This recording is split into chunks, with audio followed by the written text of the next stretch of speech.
Hari Senin pergi ke sekolah. Di sekolah bertemu dengan si Vini. Saya doakan pergi haji ke Baitullah. Yang menjawab salam dari orang yang manis ini. Bismillahirrahmanirrahim. Assalamualaikum warahmatullahi wabarakatuh. Yang saya hormati Dewan Juri yang adil dan bijaksana.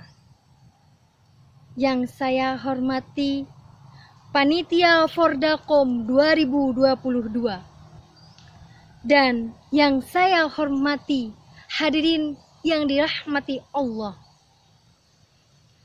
Alhamdulillah wa syukurillah, aska sholati wa salamihi rasulillah, aska sholati wa salamihi rasulillah. Allahumma sholli ala Muhammad. Segala rahmat yang kita nikmati hanyalah dari Allah Rabbul Izzati. Kepadanya kita wajib berserah diri, karena dialah Tuhan yang maha suci.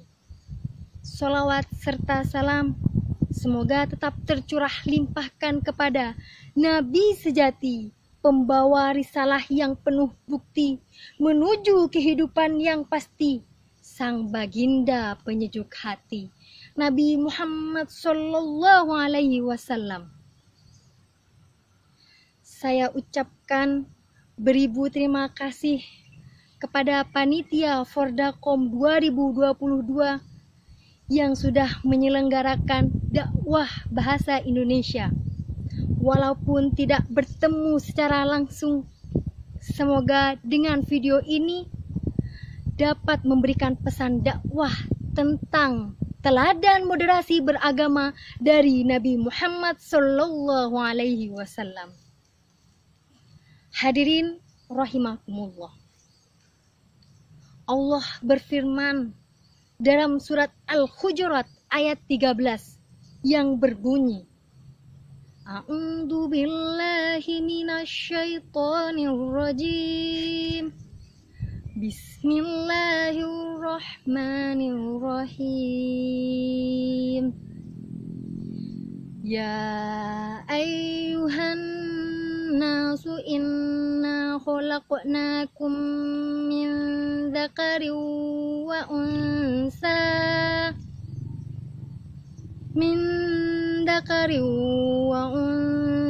wa ja'alnakum su'uban wa qabaila lita'arafu.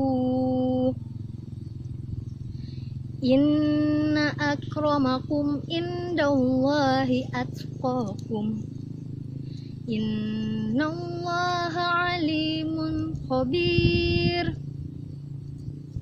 Yang artinya, wahai manusia, sesungguhnya kami menciptakan kamu dari seorang laki-laki dan seorang perempuan, dan menjadikan kamu berbangsa-bangsa dan bersuku-suku untuk saling mengenal. Sesungguhnya orang yang paling mulia adalah orang yang bertakwa. Dan sesungguhnya Allah Maha Mengetahui lagi Maha Mengenal.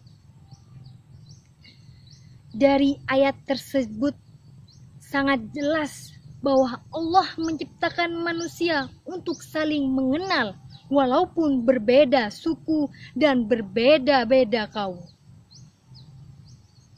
Seperti halnya kita yang hidup di negara yang penuh dengan keanekaragaman.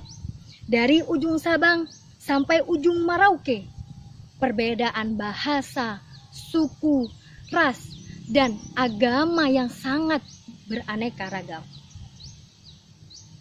Sangat mudah untuk dihancurkan negara kita apabila tidak mempunyai kesatuan dan kerukunan. Namun, seiring berkembangnya zaman dan seiring kemajuan teknologi, sering kita menemukan polemik-polemik pemecah antara perbedaan ras, suku, dan bahkan agama yang menjadi salah satu polemik perpecahan. Bukankah dengan beragama, setiap penganutnya dituntun untuk moral, dituntun untuk menata tatanan masyarakat yang penuh dengan keharmonisan? Lantas, apakah ini dampak dari kurangnya pemahaman moderasi beragama? Dan bagaimana Islam menjawab tantangan tentang moderasi beragama, khususnya di negara kita yang mempunyai keanekaragaman? Hadirin rahimakumullah, mengulik kembali dan membuka lembaran-lembaran sejarah peradaban, bahwasannya Nabi Muhammad SAW sudah mempraktekkan bagaimana bermoderasi agama. Di tahun 622 Masehi, Rasulullah SAW mendeklarasikan Piagam Madinah yang berisi perjanjian antara dirinya dan semua suku-suku yang berada di kota Madinah, yang mungkin ketika itu kita mengenal kota Yasrib. Dengan adanya Piagam Madinah yang disusun secara rapi, dapat menyatu padukan antara kaum Yahudi, kaum Muslim, atau kaum-kaum yang berada di Madinah ketika zaman itu.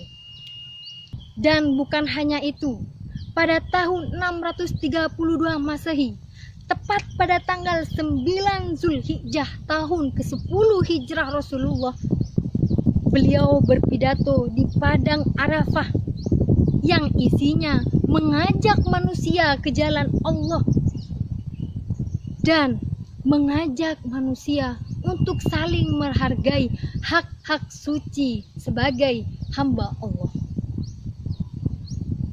Bukan hanya itu, jika kita melihat kembali sejarah dari Rasulullah SAW, ada sebuah kisah tentang moderasi beragama, yaitu ketika Asma binti Abi Bakar yang dijenguk oleh ibunya, bahwasanya ibunya adalah seorang non-muslim.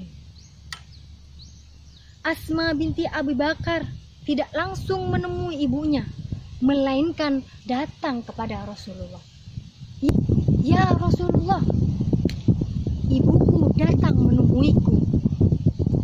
Lantas apakah boleh aku bersilaturahmi kepadanya, sedangkan ibuku masih menjadi seorang kafir? Rasulullah menjawab, bersilaturahmilah engkau kepada ibumu. Sangat jelas jika Rasulullah mempraktikkan betapa indahnya moderasi beragama antara seorang anak dan seorang ibu yang mempunyai perbedaan agama. Berbagai praktik Nabi Muhammad SAW dalam moderasi beragama, dari Piagam Madinah, pidatonya di Padang Arafah, serta praktik baik lainnya sebagai teladan bagi kita umatnya dalam mewujudkan kedamaian. Jika di zaman Rasul perbedaan di Madinah disatukan dengan Piagam Madinah, lantas bagaimana di Indonesia yang juga mempunyai keanekaragaman? Bukankah kita sebagai umat Rasulullah meniru teladan yang telah dicontohkan? Dan perlu diingat bahwasanya di Indonesia sendiri sudah mempunyai semboyan yang sangat kental dan lekat pada diri kita masing-masing, yakni semboyan Bhinneka Tunggal Ika. Walaupun berbeda-beda, namun tetap satu. Insya Allah, jika kita mencontoh teladan dari Rasulullah dan memegang teguh semboyan kita, negara ini akan menjadi negara baldatun thayyibatun wa rabbun ghafur. Mungkin hanya ini yang bisa saya sampaikan. Kurang lebihnya saya mohon maaf sebesar-besarnya. Terima kasih dan akhirul kalam. Wassalamualaikum warahmatullahi wabarakatuh.